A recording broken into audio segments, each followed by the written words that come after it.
Oh Dieu, nous te bénissons, te glorifions, te magnifions, Seigneur. Merci pour ton onction et ta présence. Tire gloire de toutes choses, Seigneur. Parle-nous, enseigne-nous. Nous t'adorons, nous te magnifions, Jésus. Le plus beau parmi 10 000. L'admirable conseil. Le lys de Laval. Redoutable tu es, incomparable tu es. Reçois l'offrande de nos lèvres, l'offrande de nos cœurs qui t'aiment. Et en dépit des temps et des circonstances, nous avons décidé de t'aimer, de te suivre et de te servir. Ô Dieu, daigne bénir toutes les familles de la terre qui traversent des moments difficiles en ce temps de pandémie, de confinement. Et sers-toi de notre vie, par grâce, Seigneur, pour bénir des millions d'hommes et des femmes dans le monde. S'il te plaît, Seigneur, fais-le. Nous détruisons et démolissons toutes les oppositions du diable contre ta parole, Père, au nom de Jésus-Christ. Amen. Nous acclamons le Seigneur des Seigneurs. Je vous salue tous au nom de Jésus-Christ de Nazareth. Ça fait un bout de temps que, par la grâce de Dieu, nous avons eu à commencer une série d'enseignements sur les hommes, sur les couples. Et je bénis Dieu vraiment de voir que plusieurs sont touchés, sont bénis. Vous nous écrivez, vous nous appelez. Et vraiment, nous sommes encouragés. Depuis le dimanche, j'avais commencé un enseignement des hommes qui tuent les femmes. C'était la première partie. Et je vais continuer toujours dans ce sujet afin de clôturer aujourd'hui. Et dimanche, je parlerai des femmes qui tuent les hommes parce que les hommes risquent de croire que je suis injuste. Précédemment, j'avais parlé des Adam, des Noé, des Abraham, des Jacob, des David et des Amnon. J'avais parlé de 6 types d'hommes. Et pour ce soir, nous aurons à parler également de 6, ça fera 12. Notre passage de base, c'est Proverbe 4, verset 14. La Bible dit « N'entre pas dans le sentier des méchants et ne marche pas dans la voie des hommes mauvais. » Dieu reconnaît qu'il y a des hommes bons et des hommes mauvais. Et Dieu parle à ses créatures d'éviter d'autres créatures. Vous imaginez ça? N'entre pas dans le sentier des méchants et ne marche pas dans la voie des hommes mauvais. Car au-delà du diable, des démons, un homme peut détruire ta vie, une femme peut détruire ta vie. Vous devez le savoir, mes frères. Ce ne sont pas les démons qui ont crucifié Jésus. Ce sont des hommes qui ont crucifié Jésus. Ce ne sont pas des démons qui ont jeté Joseph dans une fosse. Ce sont des hommes. Ce ne sont pas des démons qui ont vendu Jésus-Christ à ses ennemis. C'était un disciple. Alors, des fois, les chrétiens tombent dans le piège de se concentrer seulement sur les démons, les esprits, et ne prennent pas au sérieux des personnes toxiques. Et qui sont les hommes qui tuent les femmes? Ce sont des hommes mauvais. Ce sont des hommes à ne pas épouser. Ce sont des hommes qui maltraitent leur épouse. Ce sont des hommes qui maltraitent leurs enfants. Ce sont des hommes qui maltraitent leur belle famille. Ce sont des hommes difficiles à vivre. Ce sont des instruments du diable dans la vie de leurs femmes. Et j'avais dit ceci. Si tu es célibataire, évite de tels hommes. Mais s'il s'avère que tu as déjà épousé un tel homme, je ne te dis pas de divorcer, mais je te dis de te donner à Dieu, de rechercher la plénitude du Saint-Esprit, de rechercher l'amour de Dieu et la patience pour transformer un tel homme, car cela est aussi possible. Je connais beaucoup d'hommes qui étaient méchants, qui étaient mauvais, qui ont été transformés par leurs femmes, que Dieu a transformés au travers de leurs femmes, au travers même de leurs enfants. Mais cela demande, je dois être sincère, de la persévérance, de la patience, car ça peut prendre des années pour qu'un homme mauvais puisse changer. Si tu es déjà dans le mariage avec un homme méchant, un homme mauvais, la solution n'est pas le divorce, mais c'est te jeter dans les bras de Jésus-Christ afin qu'il le change, qu'il le transforme, mais aussi que tu sois un modèle de christianisme, car des fois les femmes veulent transformer leur mari à coups de prière seulement, à coups de prédication et d'enseignement, sans pour autant refléter Jésus-Christ dans leur caractère, dans leurs attitudes, et ce qui fait que l'incrédule demeure incrédule parce qu'il constate qu'en toi, il n'y a que des paroles et des prières, mais tu ne vis pas comme Christ. Alors, maman, avant de réclamer la conversion de ton mari, regarde en toi-même, est-ce que tu vis comme Christ? Est-ce que tu es un modèle de Christ? Est-ce que ton attitude pousse ton mari a changé? Car beaucoup de chrétiennes rendent incrédules leur mari parce qu'elle prie beaucoup, elle jeûne beaucoup, mais elle n'est pas soumise, elle n'est pas douce, elle n'est pas hospitalière, elle n'est pas aimante, mais elles veulent que leur mari se convertisse alors qu'elles sont même une contradiction de spiritualité. J'ai vu un homme qui m'a dit, pasteur, le jour où ma femme va changer, je te dis, je viendrai prier et je vais adorer Jésus-Christ. Je ne demande pas des puissants messages, ni même des prières, que ma femme change et je changerai. C'est un défi. Mais si tu es célibataire et tu es fiancé à un tel homme, vraiment je te prie de rompre les fiançailles. Et si vous n'êtes pas au niveau des fiançailles, évite un tel homme, car il te fera beaucoup jeûner, beaucoup prier, beaucoup pleurer, et je t'assure, tu ne sais pas quand est-ce qu'il changera, car c'est Dieu qui détient la capacité de faire un tel miracle. Alors pour ce soir, je vais parler tout d'abord des Salomon. 1 Roi 11, versets 1 à 3. La Bible dit, le roi Salomon aima beaucoup de femmes étrangères, outre la fille de Pharaon, des Moabites, des Ammonites, des Édomites, des Sidoniennes, des Étiennes, appartenant aux nations dont l'Éternel avait dit aux enfants d'Israël, vous n'irez point chez elles et elles ne viendront point chez vous. Elles tourneraient certainement vos cœurs du côté de leur Dieu. Ce fut à ces nations que s'attacha Salomon, entraîné par l'amour. Il eut 700 princesses pour femmes et 300 concubines, et ces femmes détournèrent son cœur. Nous connaissons tous Salomon, le fils de David, un homme rempli de sagesse, qui a demandé sagesse et intelligence au lieu de demander la mort de ses ennemis, et à qui Dieu a donné la sagesse et l'intelligence et lui a ajouté richesse et gloire. Et lorsque cet homme est parvenu à la royauté et a reçu cette richesse et cette sagesse, qu'est-ce qu'il a fait? Il était épris des femmes, et surtout des femmes étrangères. Malgré l'interdiction divine d'épouser des femmes étrangères, il en a eu plusieurs. Il a atteint 700 femmes et 300 concubines. Je me pose la question, où il les mettait? Est-ce que toutes avaient une maison ou bien elles habitaient ensemble? Mais c'était vraiment un foutoir, un désordre comme pas possible. Et cet homme qui était rempli de la sagesse de Dieu, à la fin de sa vie, la Bible nous dit que ces femmes ont incliné son cœur vers les faux dieux, et même lorsque nous creusons la parole, ont incliné son cœur vers l'occultisme, la magie. Vous imaginez un Salomon rempli de la sagesse de Dieu, un homme que les reines venaient visiter seulement pour entendre sa sagesse, et tomber dans la magie, et tomber dans l'occultisme, dans l'idolâtrie. Pourquoi? Parce que c'était un homme à femme. C'est ça que je dois dire clairement, c'était un homme à femme.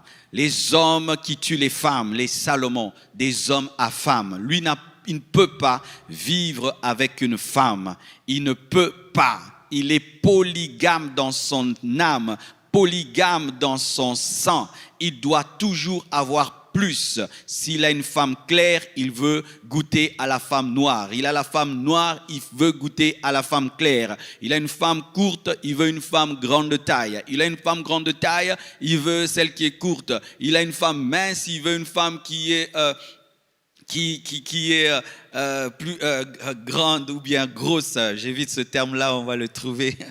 Alors, il veut toujours plus, il veut toujours plus, il veut toujours plus, de sorte qu'il est allé de mariage en mariage en ajoutant des femmes, parce que la Bible lui reconnaît 700 femmes et 300 concubines, mais il s'était marié 700 fois. Vous imaginez 700 fois un homme insatiable, quelle que soit la beauté de sa femme, quelle que soit l'intelligence de sa femme, quelle que soit la soumission de sa femme, il ne peut se contenter d'une femme. Et il y a des hommes pareils, et ils se révèlent même déjà dans les fiançailles, c'est qu'ils peuvent avoir 2-3 fiancés, c'est qu'il peut être en train de se marier, mais il aime une autre femme pendant qu'il se marie. Il peut tromper sa femme, sa fiancée dans les fiançailles déjà. Il commence déjà à tromper leur fiancé avant le mariage. Si tu as un tel fiancé qui avant le mariage déjà te trompe,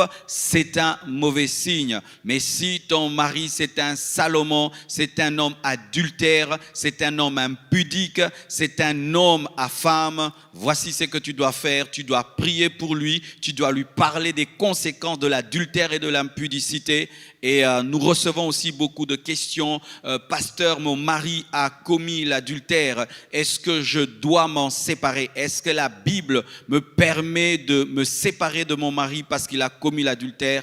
J'aime être sincère. Je ne peux pas dire à une femme qui est blessée par l'adultère de son mari que la Bible t'interdit, parce que je crois que le verset qui a été donné aux hommes est aussi donné aux femmes, mais c'est parce que ce sont les hommes qui ont posé cette question sur l'adultère de la femme que Jésus-Christ leur a dit que vous pouvez divorcer que pour raison d'infidélité. Donc une femme qui se sent incapable de pardonner l'adultère de son mari, si elle me dit pasteur je n'arrive pas, je me sépare, je n'ai pas un verset, mais je vais lui dire maman pardonne, maman supporte, maman pardonne. Mais si elle ne pardonne pas, je ne lui dirai pas que toi tu dois rester, parce que quand un homme divorce pour raison d'adultère, peu de personnes lui disent tu as fait mal. Mais quand une femme divorce pour raison d'adultère, tout le monde la condamne. Alors moi, ce que je fais, lorsque quelqu'un a un conjoint ou une conjointe qui est tombée dans l'adultère,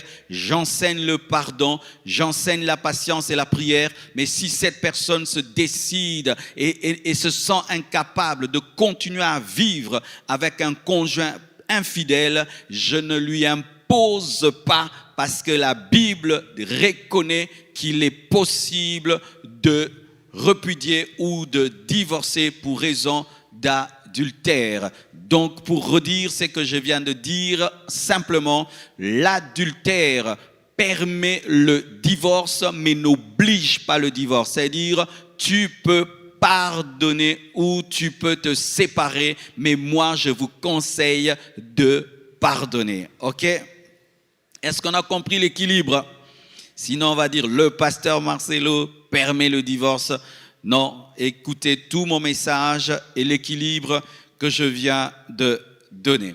Les Salomon sont des hommes qui aiment tout le temps séduire les femmes, même s'il est marié, mais tu sens en lui qu'il désire toujours séduire les femmes. Il fait tout pour les femmes, alors qu'il a déjà sa femme, mais il aime charmer, il aime allumer les femmes. Il ne se contente pas de séduire son épouse, mais il doit toujours faire de trop. Il se comporte comme un célibataire alors qu'il est déjà marié avec le sexe opposé. Il se comporte comme un célibataire. Il est tout le temps en mode chasse, en mode conquête alors qu'il est déjà marié. C'est pourquoi j'aimerais parler aux hommes mariés. Tu es marié, mais quand tu t'habilles, tu t'habilles pour plaire à des femmes, tu parles pour plaire à des femmes, tu fais des choses, on sent qu'en toi, tu n'as pas arrêté de chercher une femme malgré que tu as une femme à la maison.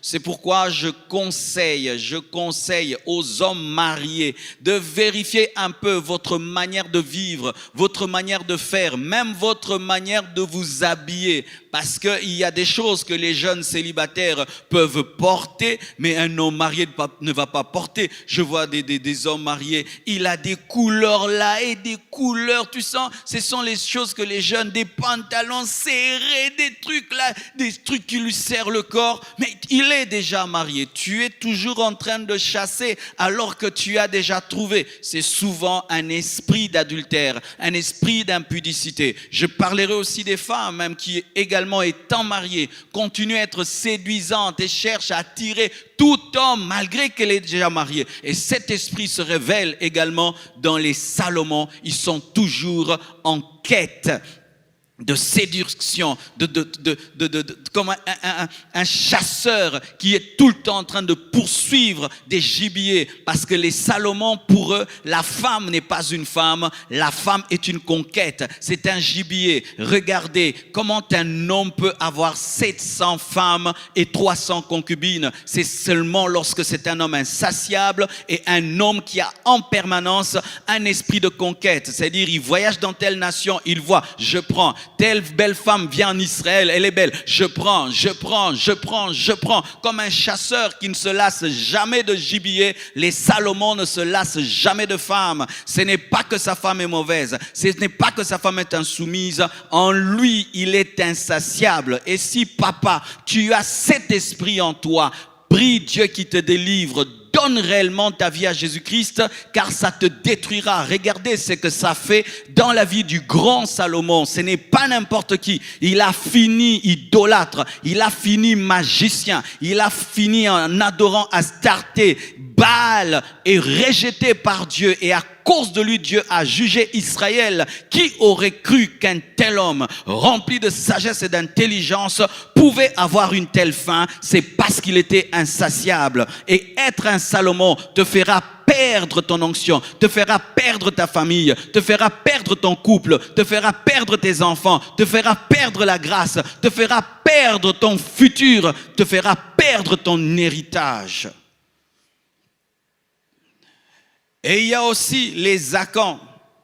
La Bible dit dans Josué 7, versets 24 à 26, Josué et tout Israël avec lui prirent Akan, fils de Zérak, l'argent, le manteau, le lingot d'or, les fils et les filles d'Akan, ses bœufs, ses ânes, ses brebis, sa tente et tout ce qui lui appartenait. Et ils le firent monter dans la vallée d'Acor. Josué dit, pourquoi nous as-tu troublés? L'Éternel te troublera aujourd'hui. Et tout Israël le lapida. On les brûla au feu, au pluriel. On les lapida au pluriel. Et l'on éleva sur Akan un grand monceau de pierre qui subsiste encore aujourd'hui. Et l'Éternel revint de l'ardeur de sa colère. C'est à cause de cet événement qu'on a donné jusqu'à ce jour à ce lieu le nom de vallée d'Acor. Qui était Akan? Akan, c'était un juif. Lorsque Israël est allé en conquête pour prendre Jéricho, Dieu avait consacré sous interdit tous les biens de Jéricho. Et il avait interdit qu'on prenne des choses précieuses, devaient être abandonnées. Mais Akan, rempli de convoitise, a pris un manteau, il a pris un lingot d'or et il l'a caché dans sa maison. Israël a vaincu Jéricho, une nation qui était, une ville qui était barricadée, fermée. En tournant seulement et en criant, Jéricho était tombé. Mais lorsque Israël est allé se battre contre Haï, Haï qui était une petite ville par rapport à Jéricho, et sur le plan scientifique, intellectuel, en comparant Haï et Jéricho, les guerriers d'Israël ont dit, mais nous allons prendre Haï facilement, parce que si nous avons pu conquérir Jéricho avec autant de facilité, nous prendrons Haï facilement. Mais ils vont vers Haï, la petite ville, et ils sont tué et tué encore jusqu'à ce que Josué, l'homme spirituel, va prier pour connaître le problème. C'est alors que Dieu lui révèle qu'il y avait l'interdit en Israël. Et Dieu a commencé à révéler tribus, familles, jusqu'à la petite famille qui avait pris les biens de Jéricho. Mais vous savez, lorsque Israël était en train de perdre la guerre, Akan savait que c'était lui le coupable. Et lorsque les prophéties ont commencé, Akan savait qu'il était le coupable. Lorsque sa tribu a été désignée, Akan savait qu'il était le coupable. Lorsque sa famille a été désignée, Akan savait qu'il était le coupable. Mais il fallait que tout puisse converger vers lui et qu'il soit obligé d'avouer pour qu'il le fasse. C'est alors qu'il périt, lui, ses biens et sa famille. Qui sont les Akans? Les Akans, ce sont des hommes voleurs, remplis de convoitises matérielles. Lui n'est pas un pudique, mais c'est un voleur. Il aime prendre ce qui n'est pas à lui. Il ne peut se contenter de sa maison. Il ne peut se contenter de son salaire. Il ne peut se contenter de sa voiture. Il ne peut se contenter de ses biens. Il doit ajouter. Et il doit ajouter, même s'il sait que c'est interdit, même s'il sait qu'on ne doit pas toucher. Akan touche, et quand il touche, il ramène les biens volés, il ramène les biens produits par sa convoitise chez lui à la maison. Il nourrit ses enfants avec la nourriture volée. Il paye les études de ses enfants avec l'argent volé. Il envoie ses enfants en Europe avec l'argent volé. Il embellit sa femme avec l'argent volé. Et il amène l'interdit et la malédiction, le jugement sur sa maison. à quand? Ma sœur, quand tu vois un homme déjà dans le fiançailles qui aime beaucoup l'argent, qui est prêt à tout pour l'argent, ne dis pas que c'est un courageux. Il t'amènera des problèmes. Il ira voler et tu auras des problèmes. Il touchera même à l'occultisme pour avoir l'argent. Il entrera dans des magouilles pour avoir l'argent et il t'amènera des problèmes. Le danger d'aujourd'hui, c'est que les femmes sont devenues tellement cupides qu'elles ne veillent plus sur la convoitise de leur fiancé. Il suffit qu'il te donne l'argent. Tu ne vérifies pas comment il a cet argent. C'est un jeune, mais il te donne des millions et tu ne vois pas où il travaille et tu dis que Dieu m'a béni alors que tu sais au-dedans de toi que son argent est bizarre. Lorsque Akan a ramené le lingot et il a amené le manteau, il fallait que sa femme lui dise pas ça dans cette maison, mais elle a accepté et la mort est venue. Chère maman, aie le courage de dire à ton mari, je ne veux pas de cette voiture dans cette maison. Je connais ton salaire, tu n'as pas l'argent pour acheter une telle Jeep. Je connais ton salaire, tu n'as pas assez d'argent pour acheter une telle villa. Je connais ton salaire, tu n'as pas les moyens de nous offrir autant. Mon mari, d'où vient cet argent? Akan va amener la mort des enfants et va amener ta propre mort. Lorsque Dieu a dû frapper la maison d'Akan, ce n'était pas au singulier, c'était au pluriel. Même les personnes qui n'avaient pas volé, même les personnes qui n'avaient pas touché ont été tuées, lapidées. Pourquoi? Parce qu'elles avaient participé à ce vol. On appelle ça être receleur. Et ainsi, beaucoup de femmes sont maudites parce qu'elles ne s'opposent pas au vol de leur mari, à la convoitise de leur mari, à l'amour des biens de cette terre. Et des fois, même certaines chrétiennes, vous faites semblant. Tu sais que ton mari gagne mal l'argent, mais tu ne lui poses pas la question parce que tu as peur que ta conscience soit réveillée. Ainsi, tu fais semblant. Mais le Saint-Esprit sait, maman, que tu fais semblant et tu sais que ton mari est un voleur. C'est un homme qui vit dans la corruption. Tu sais que tout ce que vous avez provient du vol, mais tu fermes les yeux. Pendant que tu fermes les yeux, Dieu ne ferme pas tes yeux, ses yeux. Et le jour qu'il va frapper, il ne va pas seulement frapper ton mari, il va frapper vos enfants et il va frapper également ta propre vie. Pourquoi? Parce que tu as participé. C'est alors que vous voyez que certains enfants des voleurs, plusieurs plutôt, enfants des voleurs, ne réussissent pas à l'école. Et même s'il a fini ses études, il n'est pas engagé. Et même s'il est engagé, lui aussi rencontrera d'autres voleurs et il finira maudit. Tu es un enfant, tu as un père qui est un Akan. Ne le glorifie pas. Aujourd'hui, dans notre pays, lorsqu'un père est voleur, c'est un caïd. Notre père est un grand voleur. Au Congo, le voleur, c'est un grand homme. Ça, c'est un homme. C'est un homme. Et on se moque des personnes qui vivent honnêtement, qui se contentent de leur salaire. Même les membres de la famille se moquent des personnes qui se contentent de leur salaire. Ça fait 10 ans que tu as ce poste, tu n'as même pas une maison. Ça fait 10 ans que tu as ce poste, tu n'as même pas une voiture. Ça, c'est quel genre d'homme? Je vous dis que ce n'est pas normal. Nous devons nous opposer aux Akans, car si tu ne te poses pas à Akan, le jour où Dieu va le juger, tu seras tué avec lui. Les Akans. Et nous avons également les Akab.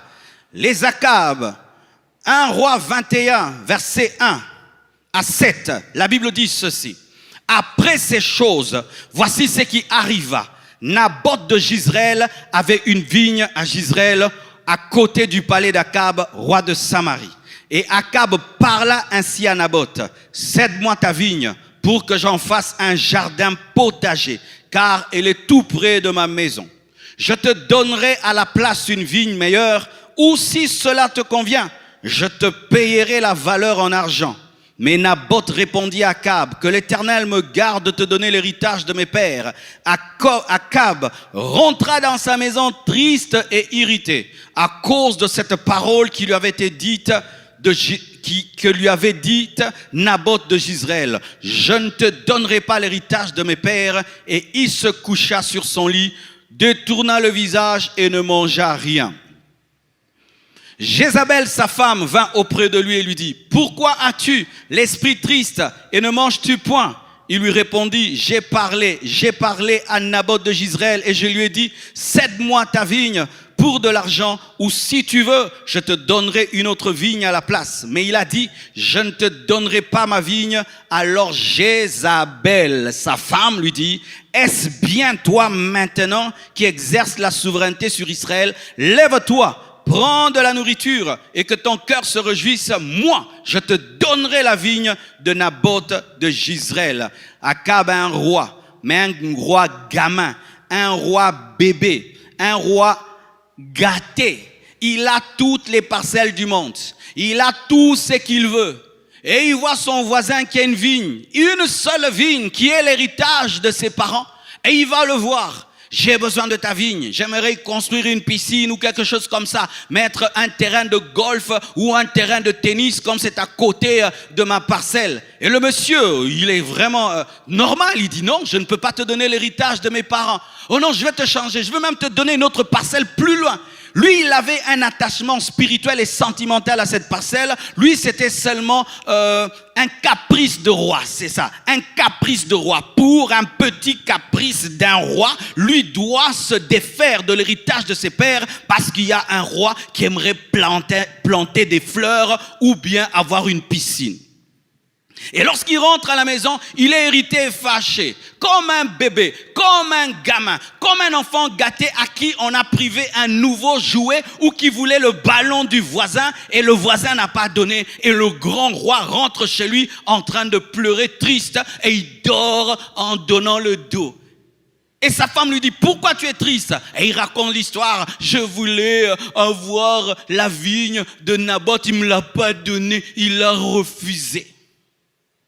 Et sa femme qui a la méchanceté dans le cœur, qui est prête à tuer pour atteindre ses buts, prend la relève de son mari, tue Naboth et arrache la vigne. C'est alors que Dieu tue Akab et tue Jézabel.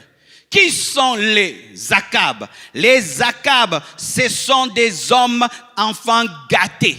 C'est un cadet de la famille et malgré qu'il se marie, il se comporte comme un cadet. Il aimerait que sa femme devienne sa maman. Rempli de caprices, voulant tout avoir et voulant être dorloté alors qu'il est devenu un père. C'est pourquoi quand tu es un cadet de la famille, une fois que tu te maries, tu n'es plus cadet de la famille. Tu deviens un père, tu deviens un époux. Mais certains ne sont pas de cadets de famille. Ce sont des personnes que la vie a gâtées. Papa l'a gâté, maman l'a gâté. Akab, c'était un roi, donc il fut un prince. Quand il pleurait, on lui donnait du lait. Il pleure, on lui donne un bonbon. Il pleure, on l'amène en Europe. Il pleure, on l'achète des vêtements. Et lorsqu'il se marie, il aimerait que, aux petits soucis bobos, que toute la famille se rassemble autour de lui, alors que c'est lui qui est le chef, qui est le leader. Ce sont ses papas qui boudent toute la maison. Il ne cause personne. Pourquoi? Parce que son équipe a perdu le match. Capricieux comme tout, il aime tout le temps attirer l'attention de tous. Et qu'est-ce que ces Akab font? Les Akab, au lieu de freiner le mauvais côté de leur femme, le propulsent, l'encouragent, parce qu'il a permis à sa femme de tuer à sa place. C'est lui qui avait tué. Les Akab, ce sont des hommes qui poussent leurs femmes au péché pour leurs intérêts. Je connais un homme qui pousse sa femme à la prostitution parce qu'il a besoin d'argent. Et c'est lui qui accompagne sa femme. Vous imaginez des hommes pareils. Pourquoi? Il ne veut pas travailler. Il ne veut pas se battre. Il veut de l'argent facile, des enfants gâtés.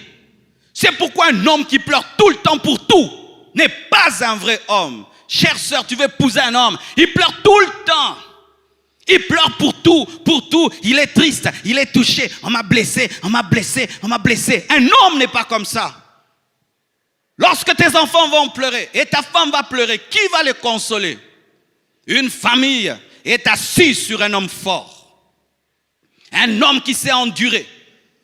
Un homme qui sait transcender les épreuves afin de donner un exemple à ses enfants et à sa femme. Mais un homme pleurnichard qu'il faut tout le temps qu'on console, tout le temps qu'on console, c'est un Akab. Étant donné qu'il est faible, les autres doivent être forts, mais ils peuvent être forts dans le mal. Étant donné qu'Akab était faible, Jézabel a pris la relève. Mais quel genre de relève? Elle a tué pour son mari et la malédiction est tombée sur toute la famille. Ils sont morts comme des chiens. Ma sœur, quand tu vois un homme très égoïste qui ne fait que penser à lui, vous allez manger ensemble, il mange tout, il te laisse rien. Quand c'est son anniversaire, toi tu penses à lui, lui ne pense jamais. Il aime tout le temps des compliments, mais lui n'en donne jamais. Lorsqu'il est malade, toi tu le visites. Mais quand tu es malade, il ne se soucie pas de toi. C'est un Akab, c'est un bébé. C'est un bébé même s'il a 40 ans. C'est un bébé même s'il a 35 ans. Un tel homme ne l'épouse pas, il doit mûrir. Car si tu l'épouses, tu deviendras sa maman. Tu seras la maman de tes enfants et la maman de ton mari. C'est un homme qui pleurera devant les situations difficiles au lieu de donner des conseils et de soutenir les autres. Et lorsqu'aussi tu vois un homme qui accepte tes défauts, devant lui tu insultes et il te laisse insulter. Devant lui tu mens et il te laisse mentir, c'est un Akab. Un homme véritable dit à sa femme, pourquoi tu mentis? Pourquoi tu insultais? Pourquoi tu traitais telle personne de telle manière? Mais les Akab laissent les Jézabel tout faire. Mais c'est que tu ne sais pas, homme, lorsque tu laisses Jézabel tout faire, elle le fait en ton nom. Alléluia. Des hommes gâtés. Des hommes qui développent le mauvais côté de leur femme. Des hommes qui deviennent les fils de leur femme au lieu d'être leur époux. Il y a aussi les Ananias. Acte 5, versets 1 à 10. La Bible dit ceci. Mais un homme nommé Ananias, avec Saphira sa femme, vendit une propriété et retint une partie du prix. Sa femme, le sachant, elle le savait. Puis il apporta le reste et le déposa aux pieds des apôtres. Pierre lui dit, Ananias, pourquoi Satan a-t-il rempli ton cœur au point que tu montes au Saint-Esprit et que tu aies retenu une partie du prix du champ? S'il n'eût pas été vendu, ne te resterait-il pas? Et après qu'il ait été vendu, le prix n'était-il pas à ta disposition? Comment as-tu pu mettre en ton cœur un pareil dessein? Ce n'est pas à des hommes que tu as menti, mais à Dieu. Ananias, entendant ces paroles, tomba et expira. Une grande crainte saisit tous les auditeurs. Les jeunes gens s'étant levés, l'enveloppèrent, l'emportèrent et l'ensevelirent. Environ 3 heures plus tard, Sa femme entra sans savoir ce qui était arrivé. Pierre lui adressa la parole. « Dis-moi, est-ce à un tel prix que vous avez vendu le champ ?» « Oui, répondit-elle, comme son mari. C'est à ce prix-là. » Même parole, complicité. Alors Pierre lui dit, « Comment vous êtes-vous accordé pour tenter l'Esprit du Seigneur? Voici, ceux qui ont enseveli ton mari sont à la porte et ils t'emporteront. » Au même instant, elle tomba aux pieds de l'apôtre et expira. Les jeunes gens étant entrés, la trouvèrent morte. Ils l'emportèrent et l'ensevelirent auprès de son mari. Qui sont les Ananias? Ce sont des hommes qui entraînent leurs femmes à faire le mal, qui font de leurs femmes leurs disciples, mais dans le mal, qui font de leurs femmes des complices, mais dans le mal, qui font de leurs femmes leur vice, mais dans le mal. Ce sont des hommes qui amènent leurs femmes dans l'unité, mais dans le mal. 3 heures après, elle dit ce que son mari a dit, alors qu'elle n'était pas là, parce qu'elle était vraiment disciple de son mari, et ce qui est arrivé à son mari lui est arrivé également. Ma sœur, quand tu vois ton mari t'entraîner au mal, refuse. Ce n'est pas parce qu'un homme est ton mari qu'il a le droit de te détruire. Si Ananias, plutôt Saphira, avait dit la vérité, Ananias serait mort, elle serait vivante, elle allait se remarier. Mais elle était unie à son mari, même dans le mal et dans le péché. Et là, ils n'ont même pas volé les hommes. Ils ont menti à Dieu, ils ont menti au Saint-Esprit. Ce sont même des hommes qui s'accordent avec leurs femmes pour ne plus donner la dîme. Chérie, on ne donne plus la dîme. Et s'ils donnaient une dîme de $100, ils disent non, maintenant on va donner $50. Et ils s'entendent les deux. Et ils amènent l'enveloppe à l'église. Et ils disent c'est notre dîme. Alors qu'ils savent que la dîme était une dîme de $100. Ils donnent 50, les deux s'accordent. Ils s'entendent. Vous vous entendez sur quoi? Dans le mariage, on est unique dans les bonnes choses et divisé dans les mauvaises choses.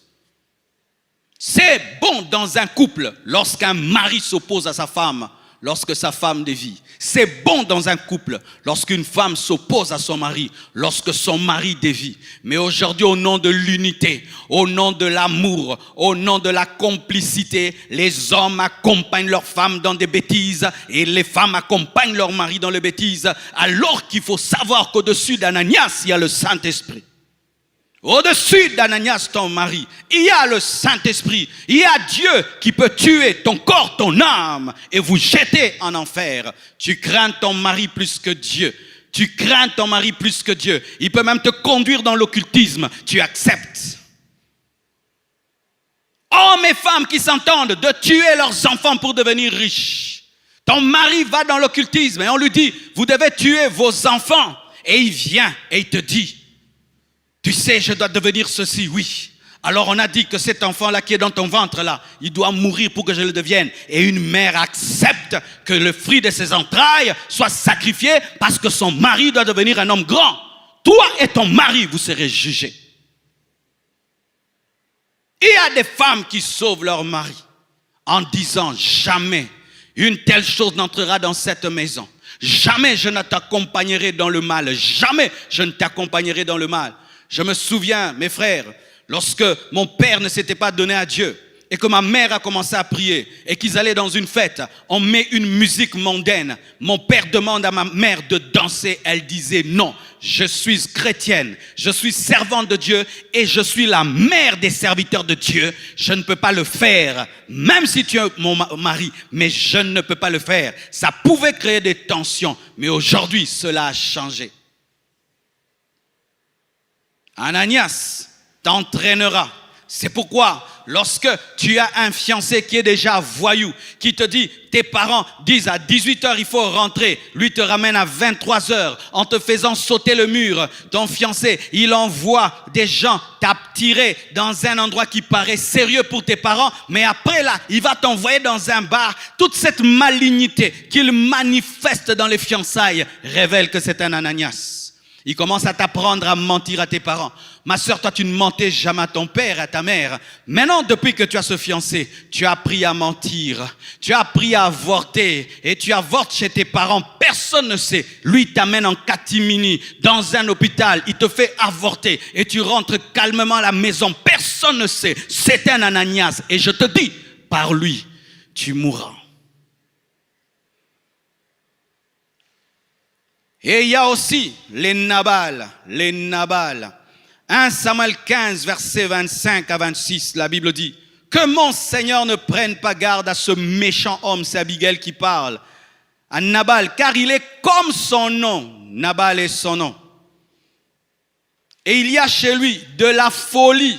Ça, c'est une femme qui parle de son mari. Et moi, ta servante, je n'ai pas vu les gens que mon Seigneur a envoyés parce que David a envoyé ses serviteurs pour qu'ils soient nourris par Nabal et Nabal avait refusé. Maintenant, mon Seigneur, aussi vrai que l'Éternel est vivant et que ton âme est vivante, c'est l'Éternel qui t'a empêché de répandre le sang et qui a retenu ta main. Que tes ennemis, que ceux qui veulent du mal à mon Seigneur soient comme Nabal. C'est une femme qui a refusé de faire comme son mari. Son mari était méchant, son mari était égoïste, son mari n'avait pas le respect de l'onction, n'avait pas le respect de l'autorité. C'était un homme mauvais et fou, c'est ce que sa femme dit. Et lorsque Nabal a refusé de donner de la nourriture à David et à ses serviteurs, Abigail ne l'a pas suivi dans sa folie.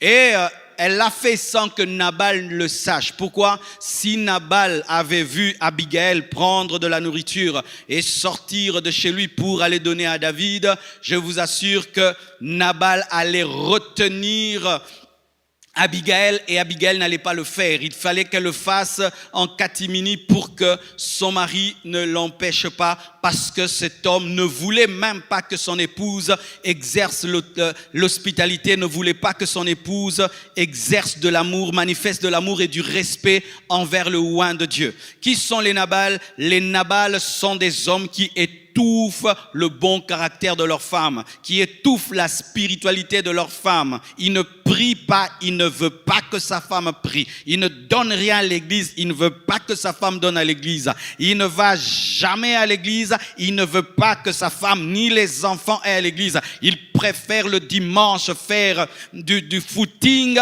que aller à l'église. Il préfère prendre ses enfants, aller se promener le dimanche que les amener. Et même si sa femme prie à la maison, il s'oppose. Il peut même mettre de la musique mondaine pour que sa femme ne prie pas. Des hommes qui se réveillent pour dire à leur femme: tais-toi, tu m'empêches de dormir. Tais-toi, tu cries trop. Arrête de parler en d'autres langues. Les Nabal, des hommes qui étouffent la spiritualité de leur femme. Beaucoup de servantes de Dieu sont tombées sous l'emprise de Nabal. Nabal vient des fois à l'église pour attraper Abigail. Ah oui, Nabal, des fois, peut venir à l'église pour attraper Abigail. Il vient 2 ou 3 dimanches et après, tu l'appelles frère. Mais ce frère, c'est un frère avec une stratégie derrière. Une fois qu'il t'a épousé, que tu entres chez lui, il te dit: ici, pas de prière. Ici, on ne va pas à l'église. D'ailleurs, je ne vois pas très clair ton pasteur. Les Nabal.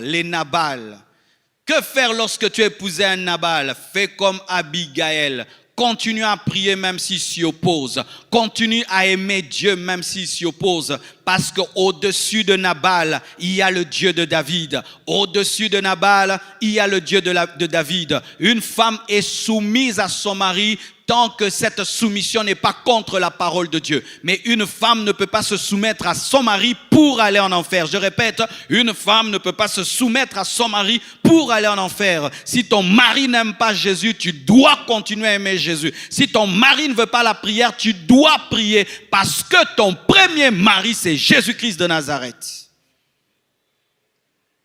Mais dans les fiançailles, vous devez ouvrir les yeux sur Nabal. Je vois des sœurs qui des fois m'amènent au bureau, des personnes charnelles, des païens. Tu sens que la sœur sait que c'est un païen, que c'est un homme charnel. Mais comme elle a attendu tellement longtemps le mariage, elle se dit, j'accepte quand même Nabal. Déjà dans les fiançailles, ton fiancé insulte les ouins, insulte les David. Déjà ton fiancé, dans les fiançailles, ne donne rien même aux pauvres sur la route. Il est mauvais, méchant, et tu sais que c'est un homme méchant. J'épouse un méchant. Il ne partage pas, il n'a pas d'amour, il n'aime pas prier, il n'aime pas Dieu, il n'aime pas lire la Bible, il ne supporte pas les hommes de Dieu, et tu épouses un tel homme. C'est alors que vous voyez des sœurs qui étaient remplies du Saint-Esprit, revêtues de feu de puissance, entrer au mariage, dans le mariage, et devenir des glaçons. Lorsque tu vois déjà ton fiancé se comporter comme Nabal, s'opposer à l'esprit, s'opposer à Dieu, s'opposer à ta croissance spirituelle, et tu te rends compte que depuis que tu l'as connu, tu ne fais que régresser spirituellement, tu ne fais qu'être étouffé spirituellement, c'est un mauvais signe, c'est un Nabal. Mais si tu l'as déjà épousé, alors tiens bon, garde ta foi, et accomplis cette parole qui dit que rien ne nous séparera de l'amour de Dieu. Serait-ce un mari, serait-ce un homme, rien ne te séparera de l'amour de Dieu. Continue, et un jour Dieu touchera Nabal et il sera transformé. Et s'il n'est pas transformé, et jusqu'à sa mort, il demeure Nabal, car Nabal est demeuré Nabal jusqu'à sa mort. Reste attaché à Dieu et Jésus-Christ sera ton mari, comme David est devenu le mari d'Abigaël. Alléluia. Je vais vous parler de quelque chose et je crois que c'est là que je vais finir, les Moïse. Exode 18, versets 1 à 7. La Bible dit ceci. Jéthro, sacrificateur de Madian, beau-père de Moïse, apprit tout ce que Dieu avait fait en faveur de Moïse et d'Israël, son peuple. Il apprit que l'Éternel avait fait sortir Israël de l'Égypte. Jéthro, beau-père de Moïse, prit Séphora, femme de Moïse, qui avait été renvoyée. Il prit aussi les deux fils de Séphora, l'un se nommait Gershom, car Moïse avait dit « J'habite à un pays étranger ». L'autre se nommait Eliezer, car il avait dit « Le Dieu de mon père m'a secouru et il m'a délivré de l'épée de Pharaon ». Jéthro, beau-père de Moïse, avec les fils et la femme de Moïse, vint au désert où il campait à la montagne de Dieu. Il fit dire à Moïse, « Moi, ton beau-père Jéthro, je viens vers toi avec ta femme et ses deux fils. » Moïse sortit au-devant de son beau-père, il se prosterna et il le baisa. Ils s'informèrent réciproquement de leur santé et ils entrèrent dans la tente de Moïse. Cette histoire, c'est lorsque Israël est sorti de l'Égypte, à bras étendus, Dieu a manifesté sa puissance et ils ont traversé la mer Rouge.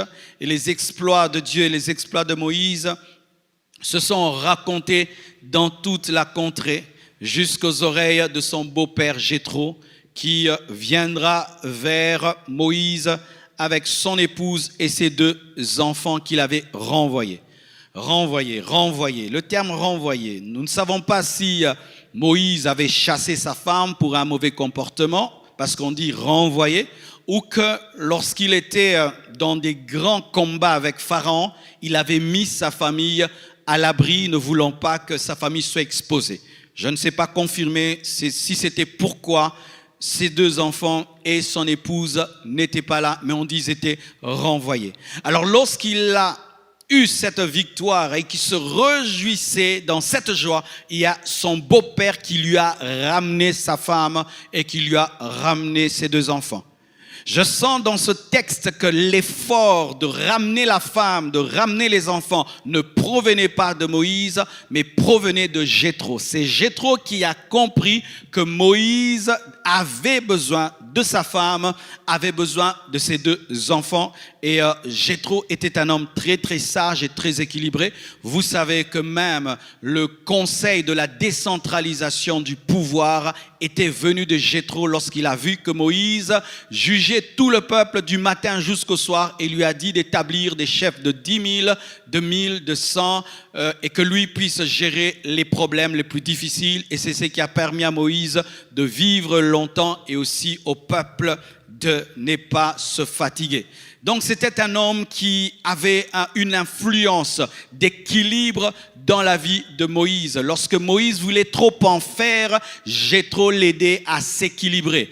Et qui sont les Moïse? Les Moïse, ce sont des hommes qui aiment tellement leur travail, tellement leur ministère, tellement leur vision, tellement leurs ambitions qu'ils oublient leurs femmes et leurs enfants, parce que Moïse était dans la joie des miracles, des prodiges, ça marchait, nous sommes libérés, mais il a oublié qu'il était déséquilibré, sa femme n'était pas là et ses enfants n'étaient pas là. Qui sont les Moïse? Ce sont des hommes qui sont tout le temps au téléphone, qui n'ont plus le temps de regarder leurs femmes, tout le temps au téléphone, qui n'ont plus le temps de causer avec leurs femmes, avec leurs enfants. Des hommes qui sortent le matin et qui rentrent à 0 heure parce qu'ils cherchent l'argent. Il doit devenir riche, il doit devenir un millionnaire, il doit devenir un millionnaire. Oui, il veut devenir un millionnaire, mais il ne cause plus avec sa femme, il ne cause plus avec ses enfants. Il est en train de détruire sa famille, en train de bâtir le ministère, mais détruisant la famille, en train de bâtir son entreprise et détruisant sa famille. Et lorsqu'il a atteint le sommet, il n'y a personne à côté de lui. Et ça, c'est la maladie des hommes modernes. Des hommes modernes, nous voulons tellement réussir, et tout passe par le téléphone aujourd'hui. Tous les messages au téléphone, le travail au téléphone, de sorte que nous sommes plus au téléphone qu'avec nos femmes, qu'avec nos enfants, et c'est en train de les détruire. Nous mangeons avec le téléphone en main. Nous sommes avec nos femmes sur le lit avec le téléphone en main. Le téléphone est tellement omniprésent dans nos vies que nous sommes en train de détruire nos femmes, détruire nos enfants. Et lorsque ta femme voit que ton téléphone est plus important qu'elle, qu'est-ce qu'elle fera? Elle va cesser de rechercher le dialogue avec toi et te laissera avec ton téléphone. Tes enfants également te laisseront avec ton téléphone. Et d'ailleurs, ils vont t'imiter. Quand tu prendras le téléphone, eux aussi prendront leur téléphone. Quand tu prendras ton téléphone, ta femme aussi prendra ton téléphone. Et vous serez ces couples modernes aujourd'hui où tout le monde a un téléphone, on est à 1 mètre, mais celui-ci est à Paris, l'autre est à Bruxelles, l'autre est au Bandundu, mais ils sont face à l'autre, mais tout le monde est en train de faire quelque chose sur Facebook, sur WhatsApp, sur YouTube. Et aujourd'hui, c'est l'une des choses qui est en train de tuer les femmes. C'est bien de ramener de l'argent à ta femme, c'est bien de réussir. Mais si tu réussis seul, tu ne seras jamais heureux. Cher homme, tu te bats tellement pour ton ministère, tellement pour l'église, tellement pour ton entreprise, tellement les affaires, tellement d'autres les études. Ils étudient même à l'âge de 50 ans. Il doit avoir un autre doctorat, et puis un autre doctorat, et puis un autre doctorat. Donc un étudiant éternel. Il revient 2 mois, et puis il voyage. Il étudie, il revient 1 mois, il étudie jusqu'à 60 ans. Il ne fait qu'étudier. Et sa femme ne connaît pas son mari. Et un jour, ta femme va te tromper et tu vas pleurer, mais c'est toi qui l'as abandonné, tout le temps en train de travailler et tu oublies que tu as une femme, tout le temps en train de rechercher l'argent et tu oublies que tu as des enfants. Et lorsque tu te concentres tellement sur ton travail et tu oublies tes enfants, quelqu'un d'autre en prendra soin. Heureusement pour Moïse, Jéthro était son beau-père et c'était un homme avisé. Mais imaginez que Jéthro soit un homme mauvais. Qu'allait devenir la femme de Moïse et ses enfants? Pendant que tu abandonnes tes enfants, c'est la bonne qui les éduque. Pendant que tu abandonnes tes enfants, c'est le professeur qui les éduque. Pendant que tu abandonnes tes enfants, c'est la télévision qui les éduque. Pendant que tu abandonnes ta femme, elle va se confier même au jardinier, même au chauffeur. C'est quand vous entendez des histoires d'adultère entre la patronne et le travailleur. Moïse. Voici ce qu'il faut faire, cher papa Moïse. Tu dois avoir un programme équilibré. Avoir le jour pour le travail et le jour pour ta famille. Avoir des heures pour ton travail et des heures pour ta femme et des heures pour tes enfants. Avoir des mois pour ton travail. Avoir aussi des mois de vacances pour ta femme et pour tes enfants. Avoir des temps où tu es au téléphone et des temps où tu déposes le téléphone pour regarder les yeux de ta femme, pour regarder les yeux de tes enfants, pour causer, pour parler. Sinon, tu seras déséquilibré. Et je t'assure, dans ta vieillesse, tu rechercheras l'amitié de tes enfants, mais ils n'auront plus le temps pour toi. Dans ta vieillesse, tu voudras avoir une femme maintenant qui est près de toi parce que tu es fatigué, mais elle sera tellement blessée que tu finiras comme un vieillard tout seul, abandonné. Pourquoi? Parce qu'au temps de ta force, tu n'avais le temps pour personne, ni pour ta femme, ni pour tes enfants. Cher homme moderne, faites très attention. Aujourd'hui, le diable a piégé les hommes par un esprit de compétition et de rivalité. Je ne sais même pas, nous courons derrière quoi et pourquoi. Nous voulons plus et plus et plus et plus. Et nous sommes en train de détruire ce qui est essentiel, nos familles, nos enfants. Tu penses qu'avoir plus de millions, c'est ce qui te rendra heureux lorsque tes enfants deviennent des chégués ou deviennent des phaseurs ou deviennent des drogués ou tes filles sont engrossées et deviennent des petites filles impudiques parce que papa n'a pas le temps de suivre. Oh non, leur maman prend soin d'eux. Non, il y a toujours la part du père. Il y a des choses que seul le père peut dire aux enfants. Il y a des choses que seul le père peut dire aux garçons. Il y a des choses que seul le père peut dire aux filles. Mais quand tu laisses tout à ta femme, tes enfants auront une éducation déséquilibrée, ne connaissant que l'autorité de la mère et ne sachant pas comment on se comporte devant l'autorité d'un père. C'est le jour où tes enfants iront travailler quelque part, mais ne savent pas supporter l'autorité parce qu'ils ne t'ont jamais vu exercer l'autorité. Réussir seul, c'est un échec. Lorsque vous lisez la parole, vous allez voir qu'on ne parle pas trop des enfants de Moïse. Celui qui l'a remplacé, c'était Josué.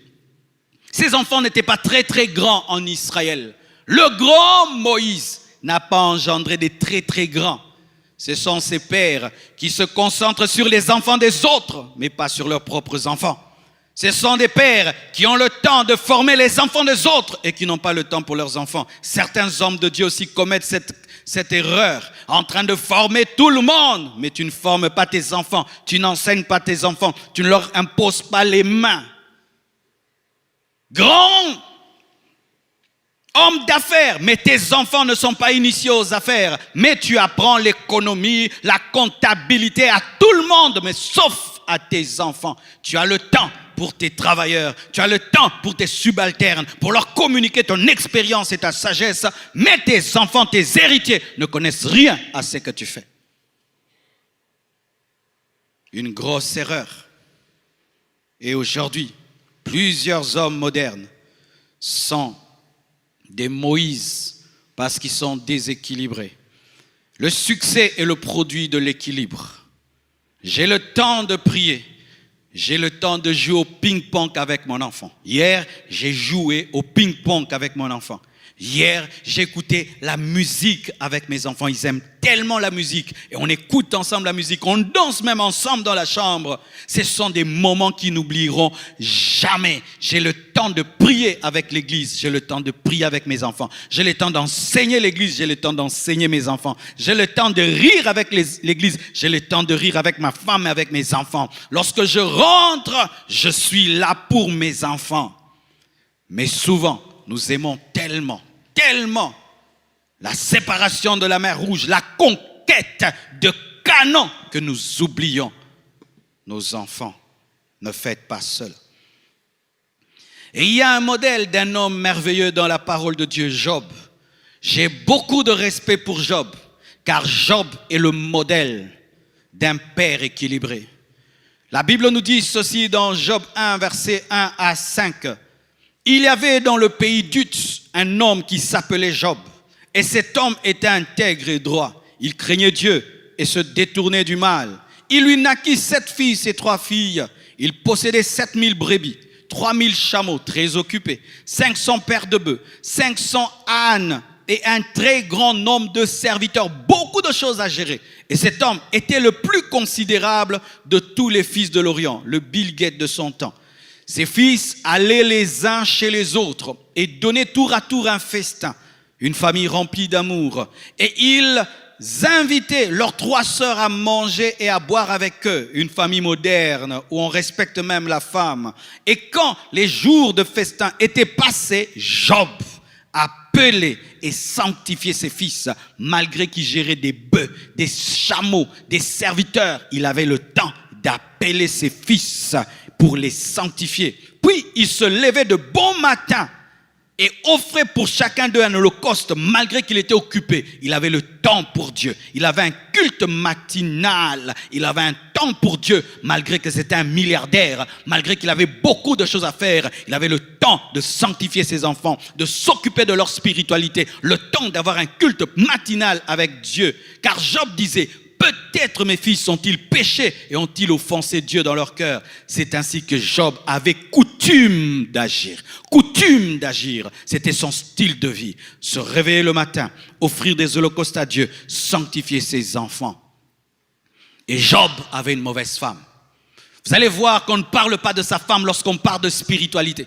Lorsqu'on parle des cultes, on parle même des fêtes, on ne parle pas de sa femme. C'était une femme qui jouissait seulement de la richesse de son mari, mais qui n'était pas intégrée à sa spiritualité. Et cela se prouve lorsqu'il est tombé malade. Cette femme a révélé qu'elle était charnelle. Elle propose à son mari de maudire Dieu et de mourir. Mais Job, voyant ce mauvais caractère de sa femme, ce désir de se séparer de lui, lorsque Dieu le restaure et le bénit plus qu'avant, 7 fois plus qu'avant, c'est avec cette même femme qu'il a eu les autres enfants. Un mari qui pardonne, un mari qui aime, un mari qui prend soin des enfants, un mari qui a le temps pour Dieu, malgré qu'il a l'argent, malgré qu'il est occupé, malgré. Et cet homme est reconnu comme l'un des hommes les plus intègres de la terre, mais l'homme le plus riche. Si un homme qui a vécu en ce temps-là, où l'Esprit de Dieu n'était pas répandu, pouvait avoir cet équilibre, nous aussi nous pouvons le faire. Car nous avons l'exemple du meilleur de tous les maris, de l'époux des époux, Jésus-Christ de Nazareth, qui a donné la dot de son sang, qui a élevé sa femme, tirée de la saleté du péché et qui en a fait une épouse, qui intercède tous les jours pour nous, priant pour son épouse, et qui est en train de travailler pendant que je parle, préparant une maison pour son épouse, la nouvelle Jérusalem céleste, et qui dit un mot et qui l'accomplit, nous a promis qu'il s'en va et qu'il reviendra, et il reviendra très très bientôt. Cher homme, lorsque tu veux devenir un bon mari, ne lis pas d'abord des livres, ne regarde pas d'abord des émissions, regarde à Jésus-Christ et imite Christ par l'aide du Saint-Esprit, car jamais un homme peut ressembler à Jésus-Christ et être un mauvais mari.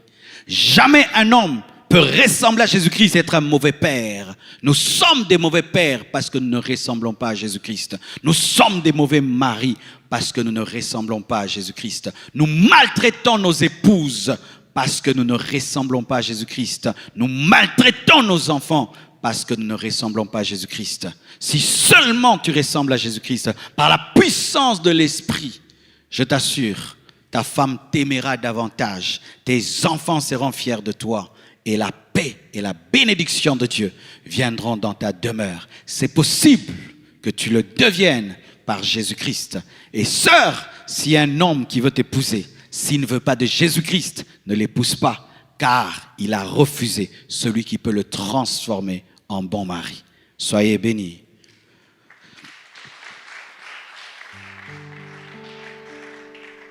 Car tu es Dieu, Seigneur, tu fais des miracles, nul n'est comparable à toi. Nul n'est comparable à toi, car tu es Dieu. Seigneur, tu fais des miracles, nul n'est comparable à toi. Nul n'est comparable à toi, car tu es Dieu, Seigneur.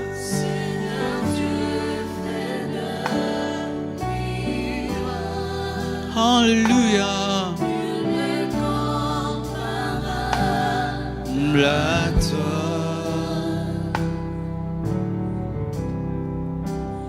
Nul n'est comparable, car tu es Seigneur. Seigneur, tu fais le miracle. Nul n'est comparable. À toi. Oh, oh, oh.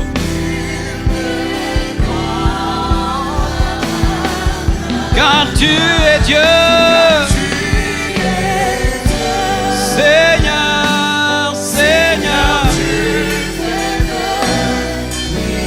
Nul n'est comparable à toi. À toi. Oh, oh.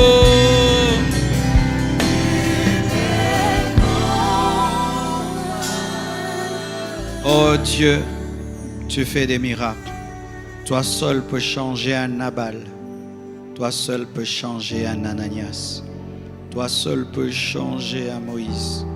Toi seul peux changer un Salomon. Toi seul peux changer un Akan. Toi seul. Jésus, nous voulons te ressembler pour être des bons maris, des bons pères. Pardonne-nous pour toutes les fois où nous avons fait pleurer nos épouses, fait pleurer nos enfants. Amène l'équilibre dans nos vies par ta parole et ton esprit. Agis dans la vie de cet homme qui pleure et qui veut être un bon mari, un bon époux, un bon père. Guéris les familles détruites par Satan, détruites par la chair, par l'influence du siècle présent. Ô Dieu, agis. Tu veux donner ta vie à Jésus-Christ. Tu veux le recevoir dans ton cœur. Alors prie avec moi. Seigneur Jésus-Christ, aujourd'hui j'ai entendu ta voix et je veux que tu entres dans mon cœur. Pardonne mes péchés depuis que je suis né jusqu'en ce jour. Lave-moi de toute iniquité, de toute transgression.